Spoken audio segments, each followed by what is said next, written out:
بسم اللہ الرحمن الرحیم۔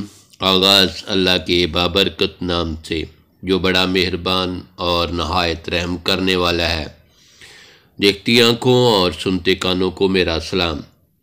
بیشتر والدین بچوں کے ہونٹوں سے انہیں چومتے ہیں، جبکہ چومنے کے لیے گال یا ماتھا مناسب جگہ ہے۔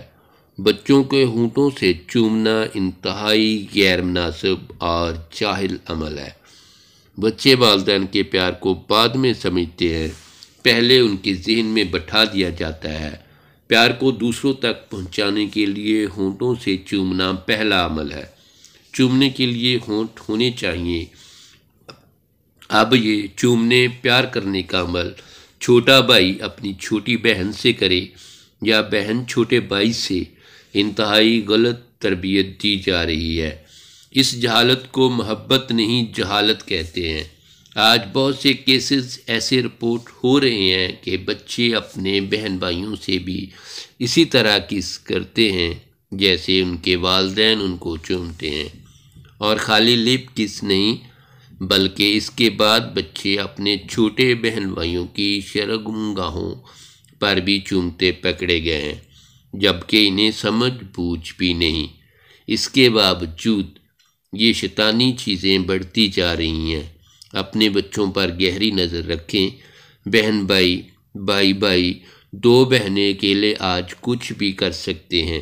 بے حد فکر کیجئے، کیونکہ دجالی شیطانی وائبریشن ہر ذہن تک موبائل نیٹ ورک سے پہنچ رہی ہے، لیکن اسے اگنور کیا جا رہا ہے۔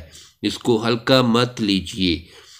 اس منفی وائبریشن کا تجزیہ میں خود کر چکی ہوں، کیونکہ میں انرجی پہ ورک کرتی ہوں۔ الحمدللہ میں نے خود یہ محسوس کیا، ذہن جکڑ لیا جاتا ہے، جیسے کوئی شیطانی مقناطیسی عمل چل رہا ہو۔ اس وائبریشن میں منفی ویوز بے انتہا تیز شامل کر دی گئی ہیں۔ مسلمانوں کو اسی طرح سے ان کے مذہب سے ہٹایا جا رہا ہے۔ اسے ویب بار بھی کہا جا سکتا ہے۔ اپنی آگاہی کو اپنے بچوں پر 24 گھنٹے قائم رکھیں۔ اندھا اعتماد بچوں اور بالغوں کو کچھ بھی کرنے پر مجبور کر دیتا ہے۔ انٹرنیٹ منفی وائبریشن ہر گھر میں موجود ہے۔ انسیکس یعنی حلال رشتوں سے جنسی عمل کی طرف سوچ اسی وجہ سے بڑھتی جا رہی ہے۔ استغفر اللہ۔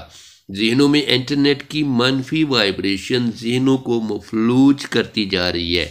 بچیں اس دجالی ماحول سے، بچوں کو انٹرنیٹ سے دور رکھیں۔ اب بہانے نہ بنائیں کہ بچوں نے کام کرنا ہوتا ہے تو پھر کیا کریں، جتنا کام کا وقت ہو کیجئے، بس اس کے بعد انٹرنیٹ بند ملنا چاہیے۔ یوٹیلائز۔